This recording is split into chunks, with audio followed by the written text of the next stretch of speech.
218 corridas, 24 vitórias, 16 categorias do kart à Fórmula 1. Um currículo extenso e muita história para contar. Uma história que prova que vale a pena investir em um sonho. Foi assim que esse mineiro que cresceu em Brasília mostrou que vale a pena acreditar e saiu do anonimato para se tornar um dos maiores nomes do automobilismo mundial. Mais de 35 anos dedicados ao esporte, 12 deles no automobilismo.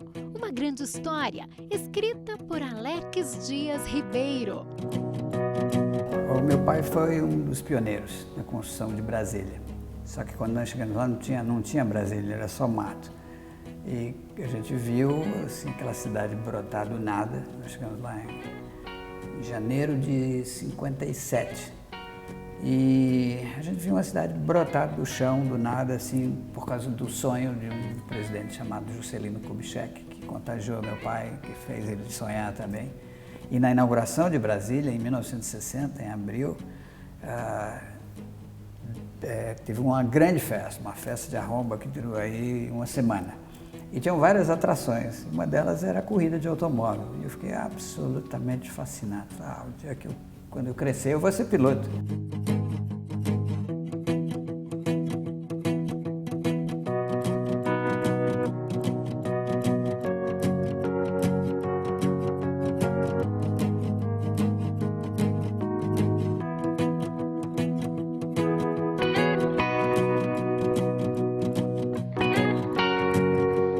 Comecei a treinar, já construí meu primeiro automóvel com 10 anos, um caixote de bacalhau com 4 rolimãs. Depois graduei para o Autorama, que era menor, mas muito mais técnico. E sempre sonhando no dia que eu pudesse ter uma carteira de motorista.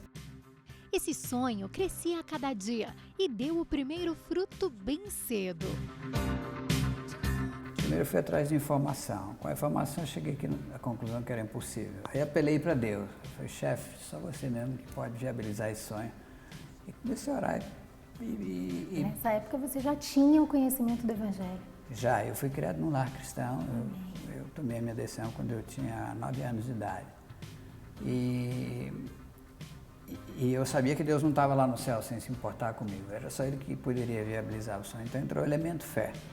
Depois disso eu tratei de correr atrás. E Deus foi abrindo as portas. Já estava no científico da Universidade de Brasília, o CIE, tinha uma matéria que chamava Práticas Educativas Vocacionais. O CIE foi um colégio experimental em que eles se preocupavam muito em preparar o aluno não só na parte didática e curricular, mas também em preparar o jovem para a vida. Eles fizeram alguns testes vocacionais, cruzaram essas informações e colocaram a gente em contato com quem tinha a mesma afinidade. E daí surgiu o Clube do Foguete, o Clube da Política, o Clube da Arte, e eu, junto com outros 3 malucos lá, fundei o Clube da Mecânica. Não podia ir para outra área. Tinha que ser essa. Então, porque a gente achava que era um jeito de viabilizar o sonho, porque durante esse período eu procurei me informar. Porque eu acho que para um sonho tornar realidade, você não pode dormir muito, você tem que acordar e ir atrás. Então, eu fui me informando, até que o dia que eu tive uma consciência plena que era um sonho impossível. Impossível porque o automobilismo é um esporte caro. Né? No meu futebol, para eu jogar mesmo, ter certeza que eu ia jogar com a pelada na rua, eu tinha que ser o dono da bola, porque eu era muito ruim. E quando eu tinha uma bola, eu tinha cartaz com a meninada e eles me deixaram jogar. E sempre no gol, porque o Alex era muito ruim de bola. Então, eu estava procurando me viabilizar no automobilismo. Então, foi assim que começou no Clube da Mecânica. Você tinha quantos anos, mais ou menos? O da Mecânica, acho que eu tinha 16 para 17 anos. Está ainda esperando a fase para realmente entrar no automóvel. Entrar no negócio, Eu estava só esperando fazer 18 anos para se aventurar mais seriamente na coisa. A espera seguia sempre pautada na fé em Deus. Então eu estava orando, pedindo a Deus para me dar uma berlineta Interlagos, motor 1000, com um câmbio de 5 marchas, papapá. Eu fiz a especificação técnica, apresentei para ele E Deus respondeu a minha oração através da tragédia. Meu pai teve um acidente com Fusca, quase morreu. Na primeira semana a gente não sabia se ele ia escapar. E um dia, quando ele já estava conseguindo falar, aí, fora de perigo, eu fui lá e falei, pai, você não quer me dar o que sobrou do Fusca? Aí ele ficou meio espantado, falei, o que você vai fazer com isso? Eu falei, eu vou arrumar ele para ter um carrinho para ir para a escola, tá difícil, sabe? Ele ficou meio cabreiro. Depois, quando ele soube que era perda total, ele me deu o que sobrou do Fusca. E junto com outros 3 malucos lá do clube de mecânica, e a gente jogou a carroceria fora, porque não tinha o que fazer, perda total, conseguimos desentortar o chassi, montamos uma suspensão dianteira toda com peça de sucata, do ferro velho dessa revenda Volkswagen, onde a gente fazia as aulas de mecânica, do clube de mecânica. Eles deram acesso para a gente ao ferro velho, aí a gente estava que nem Alice. Um parque de diversões. Nem Alice no País das Maravilhas, nós estávamos com esse ferro velho. E um dia ficou pronto, só o chassi, as 4 rodas, a gente pôs um banco, um cinto para não sair voando. Eu me lembro que a coluna de direção do Fusca é apoiada na carroceria. Como não tinha carroceria, ele era apoiado no colo, então você podia fazer assim com o volante, como você quiser. Ele era preso só lá na caixa de direção. E nós saímos para andar e ficamos maravilhados, porque andava muito, porque não tinha o peso da carroceria, vidro, banco, tudo. Então, foi o brinquedo mais real que vocês fizeram. Não, aí nós estávamos na boca do gol, né? Daí, tem uma corrida daí há 25 dias, nós piramos mesmo. Nós vamos ter que correr. Aí pegamos o regulamento, demos uma estudada nele, o que a gente podia explorar dentro dos limites, e fizemos em cima daquela carroceria só o suficiente para passar em cima do chassi, só o suficiente para passar na vistoria técnica. Sem projeto, sem nada, porque tínhamos 25 dias para fazer o carro até a corrida. E foi assim que começou.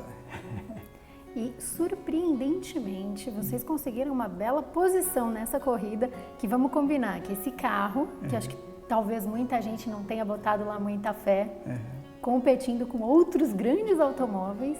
Vocês conquistaram a 2ª posição, foi isso mesmo? Foi. Nós largamos em última, porque a largada foi por sorteio. Como era foram pista os de últimos, rua, né? Como o circuito era de rua, não tinha classificação, Sim. então fechava na hora, já tinha um treininho e já ia para a corrida. Então, no sorteio nós fomos os últimos. Aí me lembrei que está escrito lá na Bíblia, os últimos serão os primeiros. É hoje. Chegou o dia.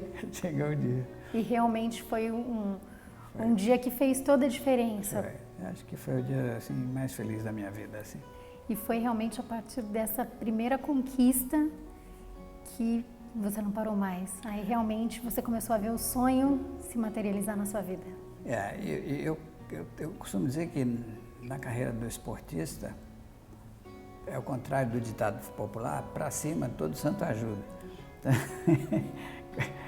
quanto mais sucesso você tem, mais motivado você fica, mais você corre atrás. Aí houve uma dedicação total de nós 4, eu, o João Luiz, Eladio e o Zeca, nós montamos essa oficina em Brasília chamada Camber, era no fundo do quintal da mãe do Zeca, da casa da mãe do Zeca, e ali a gente, Deus não deu só o carro, Ele deu uma infraestrutura, porque a gente começou a trabalhar de mecânico, fazer serviço para fora, com o que a gente ganhava, tudo que a gente ganhava na oficina, a gente torrava no carro de corrida. Então isso viabilizou uns 5 anos nesse trabalho. A oficina cresceu também, nós viemos ser revendedores autorizados, Yamaha, Puma, a Camber foi uma speed shop que virou um ponto de encontro da garotada que tinha gasolina na veia, né? Então foi... E aquilo foi viabilizando a gente, até eu ser contratado pela melhor equipe do Brasil, a Hollywood. Aí eu fui campeão brasileiro, número 1 no ranking, e consegui o meu primeiro patrocinador internacional, fui para a Europa, aí corri lá de Fórmula 3, Fórmula 2, Fórmula 1. Na Fórmula 3 você tinha era conhecido como o terror da Fórmula 3, por quê? Porque eu tenho uma personalidade muito competitiva, então desde pequeno, todas as brincadeiras eu tinha que ganhar, eu era fissurado, eu tinha que ganhar tudo. E eu era muito agressivo na pista. Então, como o negócio é muito perigoso, tem pilotos que são mais calculistas, arriscam menos. Eu, como tinha certeza da vida eterna, não queria nem saber. foi fácil, não. É muito difícil você vencer nesse esporte, ele é muito competitivo, ele depende muito do equipamento. Nós corremos com um carro de quintal contra as fábricas, da Willys, contra carros importados, né? Teve uma corrida lá no Rio que tinha um Ford GT40, que era o carro que corria no Le Mans, tinha uma Lola T70, tinha BMW, tinha equipe Willys em pesos, Alfas, e nós lá com aquela lepra. Oh, meu Deus! Que o pessoal chamava de objeto não identificado. Objeto não identificado. Então, tinha um nome? Patinho Feio. Patinho Feio? É. Oh, Patinho Feio, Deus. porque depois do sucesso na primeira corrida, teve uma jornalista do Correio Brasiliense que escreveu uma matéria que quando o carro apareceu na pista, o público quase morreu de rir. E ficavam achando graça. E no fim, quando ele teve aquele grande resultado, chegar em segundo, correndo contra Porsche, Alfa, Renault, esses carros aí, foi a história do cisne, que o Patinho Feio virou um cisne real, né? Então, aí ela apelidou e ficou conhecido como Patinho Feio. O Patinho Feio. Apesar das dificuldades, foi ganhando cada vez mais espaço no automobilismo graças aos bons resultados, mas também por levar a palavra de Deus por onde quer que passasse. Ele tinha um propósito específico para a minha vida, que foi o de pregar o Evangelho para toda criatura, indo por todo mundo, né? Esse Cristo salva, essa mensagem que começou pequenininha na primeira corrida, que eu tinha vergonha, o que os outros vão pensar disso. À medida que eu comecei a aprofundar a minha fé e a buscar a presença de Deus, e entender melhor como é que eu podia me relacionar com Ele, eu fui vendo que isso também era um veículo muito bom para pregar o Evangelho. E eu descobri isso por acaso, assim. Por acaso não, porque para Deus não tem por acaso, mas um jornalista do JB me perguntou, depois de uma vitória em Interlagos, e esse jornalista falou: o redator-chefe quer uma matéria sobre esse Cristo Salva. Você pode me ajudar? Eu falei: claro, vamos lá. Eu não sei muito de religião, dá para você escrever essa matéria? Eu falei: escrevo, me dá 2 dias aí. Eu falei com o meu pastor, que era o meu mentor, o pastor Enéas Tonini, e juntos nós fizemos a 4 mãos uma matéria para o jornal. Era o JB do Rio de Janeiro, Jornal do Brasil. E lá nós explicamos o plano da salvação com todos os detalhes, que o Cristo Salva não era para me salvar dos perigos da corrida, mas para o cara que estava aí sem Cristo no coração, que ia parar no inferno se não mudasse de direção e tal. E, para nossa surpresa, aquilo saiu na 4ª página do jornal de domingo, com uma tiragem de 100 mil leitores e 4 leitores por jornal, um negocinho. Eu sei que o número final que nós chegamos foi 400 mil leitores. No momento dessa matéria, você já era conhecido como o piloto que leva Jesus Cristo aos 4 cantos do mundo? Ou você acha que foi exatamente essa matéria que abriu ainda mais as portas para que isso acontecesse? A função principal dessa matéria foi cair a minha ficha. Porque até então eu queria correr porque eu gostava de correr. E não tem nada errado em você perseguir o seu sonho. Então, o Cristo Salva ainda era pequeno, aliás, nem podia pôr no carro, porque o carro era da Hollywood, não podia. Eu tinha só no capacete nessa época. E aí quando eu vi que o negócio transcende só quem está na pista, porque o nosso público-alvo, a gente achava era só o cara que estava assistindo a gente correr. Depois nós vimos que o esporte de alta performance tem uma cobertura de mídia que já te permite ir mais longe. Então eu comecei a ser mais específico, a realmente aproveitar todas as oportunidades para colocar essa mensagem, que é a melhor coisa. Nós temos o melhor produto do mundo, é a coisa que o ser humano precisa. Você descobriu que, na verdade, através da realização do seu sonho, Cristo ia realizar o dele, o que ele sonhou para a tua vida, talvez. Exatamente. Na verdade, ele já tinha o dele, estava faltando eu me alinhar com o dele.